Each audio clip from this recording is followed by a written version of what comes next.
নমস্কার বন্ধুরা, আমি অর্চনা। আমার চ্যানেলে আপনাদের স্বাগত। তো আজকে আমি কুমড়োর একটা দারুণ মজাদার রেসিপি নিয়ে এসেছি। এটা গরম ভাতে বলুন বা বিকেলে স্ন্যাক্স হিসাবে খেতে কিন্তু খুবই মজাদার হয়। আর একটা মজার বিষয় হলো, এটা যদি কাউকে খেতে দেন আর যদি না বলে দেন, তাহলে সে বুঝতেই পারবে না যে এটা কী দিয়ে তৈরি। তো চলুন দেখে নেওয়া যাক আমি এই রেসিপিটা কিভাবে তৈরি করি। এখানে নিয়েছি 250 গ্রাম মিষ্টি কুমড়া। এরপর কুমড়োটাকে আমি কেটে নিচ্ছি।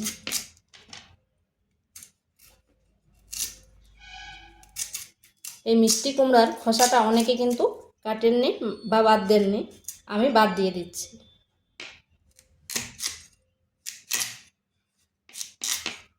আর এইভাবে কেটে নিচ্ছি।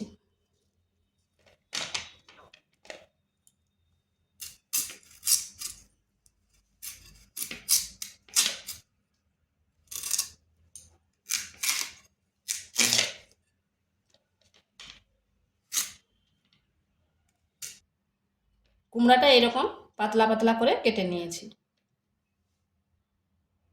এখানে কড়াই বসিয়েছি, তাতে জল দিয়ে দিচ্ছি।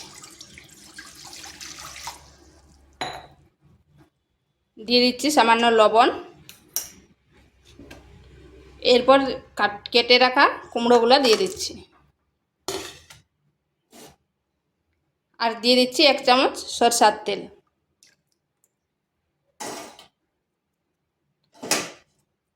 এরপর ঢাকা দিয়ে 15 থেকে 20 মিনিট রেখে দিচ্ছি। আর জলটা আন্দাজ করে দিবেন যাতে কুমড়োটা ভালোভাবে সেদ্ধ হয়। আঁচটা মিডিয়াম টু স্লো আঁচ করে রেখে দিচ্ছি।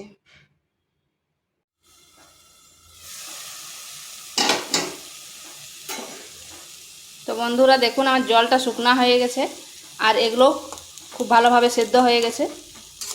এরপর নামিয়ে হালকা ঠান্ডা করে দিচ্ছি, বা এইভাবে গরম গরমও করে নিতে পারেন, মানে মেখে নিতে পারেন আর কি। তো আমি হালকা ঠান্ডা করে নিই, তারপর মেখে নিচ্ছি। এটা ঠান্ডা হয়ে গেছে, একটু একটু গরম আছে, তাই একটা গ্লাসের সাহায্যে এইভাবে করে নিচ্ছি।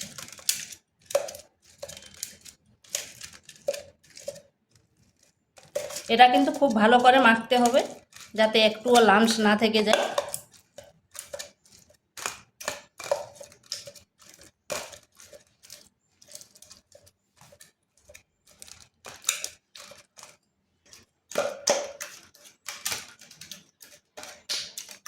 এটা হয়ে গেছে। আর এটা যদি খোসাগুলো দেওয়া হতো, তাহলে এই খোসাগুলো যে একটু আছে, এগুলো কিন্তু মিক্সড হয়নি, তাই এগুলো বাদ দিয়ে দিচ্ছি। ওই জন্য আমি খোসা ছাড়া করলাম।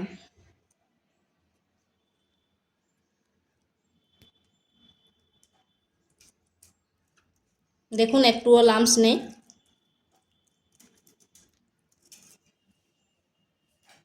এরপর এখানে দিয়ে দিচ্ছি একটা পেঁয়াজ কুচি। পেঁয়াজটাকে এভাবে ছোটো ছোটো টুকরো টুকরো করে নিয়েছি। দিয়ে দিচ্ছি 1 চামচ আদা রসুনের পেস্ট।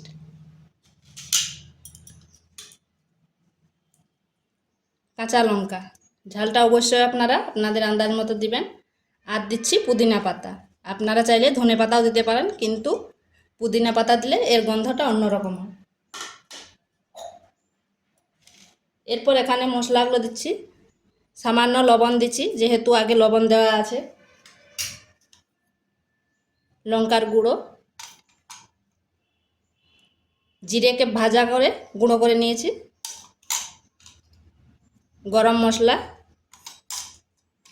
সামান্য হলুদ গুঁড়ো।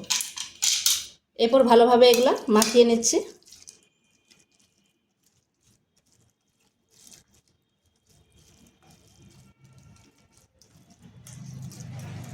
এরপর এখানে দিয়ে দিচ্ছি টমেটো সস।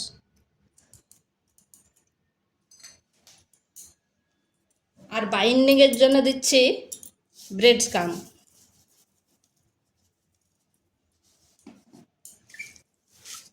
ভালোভাবে মিশিয়ে নিচ্ছি।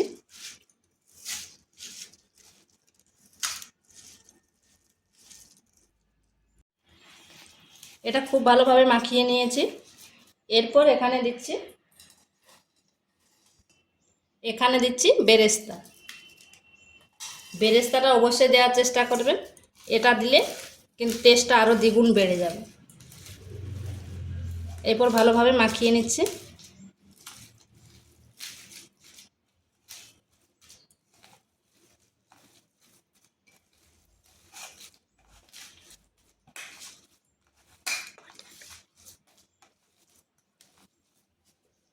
এটা হয়ে গেছে।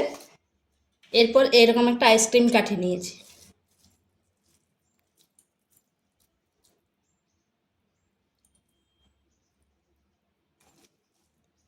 এরপর এইভাবে কাবাবের মতো শেপ দিয়ে দিচ্ছি।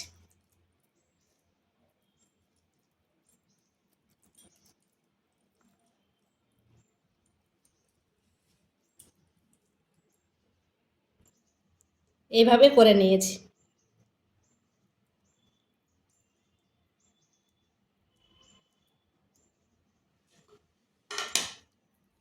এইভাবে আমি সবগুলো করে নিচ্ছি।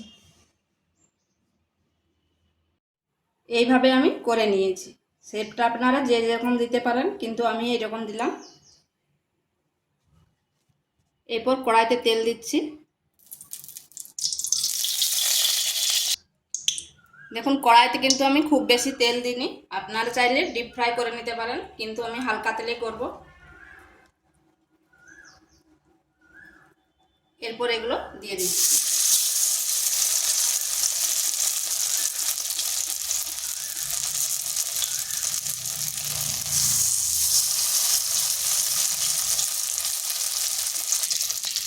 এটা কিন্তু সঙ্গে সঙ্গে পাল্টাবার নেই, 3 থেকে 4 মিনিট রেখেছি এক পাশটা, এরপর উল্টো পাশটা ঘুরিয়ে দেবো।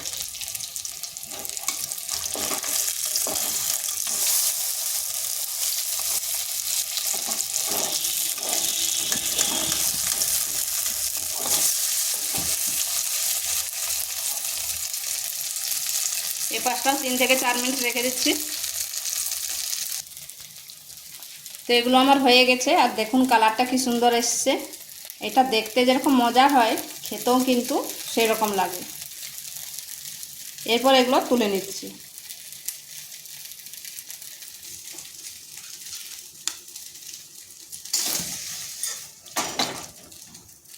এইভাবে আমি সবগুলো ভেজে নিচ্ছি।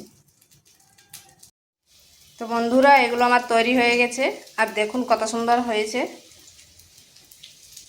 বাড়িতে অবশ্যই একবার এইভাবে বানিয়ে দেখবেন, খেতে কিন্তু দারুণ লাগে। তো ভিডিওটা ভালো লাগলে লাইক শেয়ার কমেন্ট অবশ্যই করবেন, আর নিত্য নতুন রেসিপি পাওয়ার জন্য চ্যানেলটিকে সাবস্ক্রাইব করবেন।